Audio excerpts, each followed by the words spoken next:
আসসালামু আলাইকুম রহমতুল্লাহ। প্রিয় শিক্ষার্থী, আশা করি তোমরা সবাই ভালো আছো। আজকে আমরা কথা বলবো হচ্ছে ইসলাম শিক্ষা নিয়ে। এটা হচ্ছে নবম শ্রেণীর ইসলাম শিক্ষা, যার 107 নম্বর পেজ।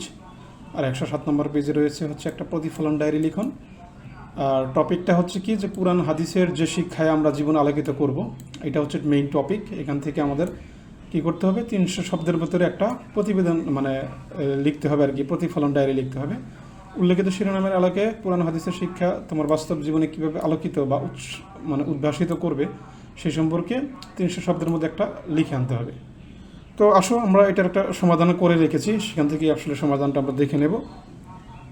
তো দেখো, এটা হচ্ছে আমাদের 300 শব্দের ভেতরে লিখে আনবে যেটা, এখান থেকে আমরা লিখছি।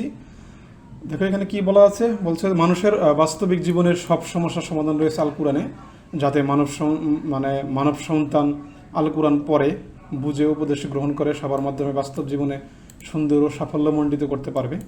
আল্লাহ তাআলা বলেন, পড়ো তোমার প্রভুর নামে যিনি তোমাকে সৃষ্টি করেছেন। এটা হচ্ছে সূরা আলাকের 1 নম্বর আয়াতে বলেছিলেন। এজন্য মানব জীবনে সাফল্য অর্জন করার জন্য কোরআন পাঠের বিকল্প কোনো পন্থা নেই। আল কোরআন বেশি বেশি পাঠের মাধ্যমে আল্লাহর সঙ্গে বান্দার সুসম্পর্ক তৈরি হয়, ফলে ওই বান্দার সঙ্গে মহান আল্লাহ তাআলার সুসম্পর্ক স্থাপন হবে এবং বান্দা সহজে আল্লাহর প্রিয় নৈকট্য অর্জন ও নেকি লাভ করবে। ঠিক আছে। আল কোরআনের সর্বযুগের সর্বোত্তম কিতাব হাদিসে রাসূলুল্লাহ সাল্লাল্লাহু আলাইহি ওয়াসাল্লাম কোরআন পাঠকারী ও শিক্ষা প্রদানকারীকে সর্বোত্তম মানুষ হিসেবে মর্যাদা দেওয়ার কথা বলেছেন। রাসূলুল্লাহ সাল্লাল্লাহু আলাইহি ওয়াসাল্লাম বলেছেন যে তোমাদের মধ্যে ওই ব্যক্তি সর্বোত্তম যে নিজে কোরআন শিখে এবং অপরকে শিখায়। এটা হচ্ছে বুখারী শরীফের একটা হাদিস। আল কোরআন দুনিয়া এবং আখিরাত জীবনের সফলতার পথ দেখায়, তাই আমরা নিয়মিত কোরআন তেলাওয়াত করব, কোরআনের অর্থ এবং ভাব অনুধাবন করব এবং কোরআনের নির্দেশনা অনুযায়ী আমল করব। কোরআন ও হাদিস শিক্ষায় জীবন আলোকিত করার বেশ কিছু উপায় আমরা এখানে আলোচনা করব। এখন দেখো, এই বিষয়গুলো আমাদের উপায়, যেগুলো আমাদের জীবনকে আলোকিত করতে পারে, সেটি হচ্ছে বেশি বেশি কোরআন তেলাওয়াত করা, কোরআন তেলাওয়াতের সহিত অর্থ বুঝে পড়ার চেষ্টা করা, কোরআনের কিছু আয়াত ও হাদিস মুখস্থ করা এবং নিয়মিত নামাজ আদায় করা, মনোযোগ সহকারে কোরআন ও হাদিস অধ্যয়ন করা এবং কোরআন ও হাদিসের উপরে আমল করা, যথাসময়ে সালাত আদায় করতে হবে এবং যাবতীয় অন্যায় এবং অপরাধ থেকে মুক্ত থাকতে হবে। অন্যদের কোরআন ও হাদিস শিক্ষা গ্রহণে উৎসাহিত করতে হবে। আল্লাহর নিয়ামত অনুগ্রহের জন্য সর্বদা শুকরিয়া আদায় করতে হবে। সম্পদের প্রাচুর্য পেয়ে মহান আল্লাহর ইবাদত করা থেকে কখনো দূরে সরা যাবে না। ঠিক আছে, এইগুলো পালন করলে ইনশাল্লাহ আমরা কি করব, আল্লাহ তাআলার কোরআন এবং হাদিস শিক্ষায় আমাদের জীবনকে আলোকিত করতে পারবো আর কি। ঠিক আছে, আল্লাহর অনুগ্রহ পাবো।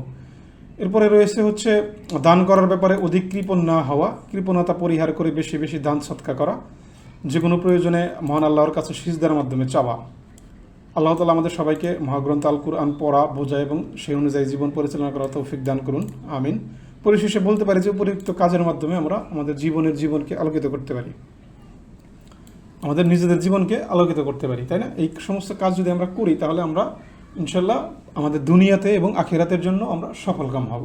কারণ নামাজ হচ্ছে একটা একটা ব্যায়াম, রুটিন বা যাই বলি না কেন, যদি তুমি কোনো কাজ করার পাশাপাশি যদি তুমি নামাজ পড়ো, দেখবা তুমি যখন নামাজের সময় হইতেছো তখন তুমি নামাজ পড়তেছো, যখন তোমার কাজের সময় হচ্ছে তখন তুমি কাজ করতেছো। তার মানে তোমার জীবনের একটা রুটিন কিন্তু সুন্দর মেনটেন করে তুমি চলতে পারতেছো। তুমি মিথ্যা বলতেছো না, হারাম খাইতেছো না, অসত্য কথা বলতেছো না।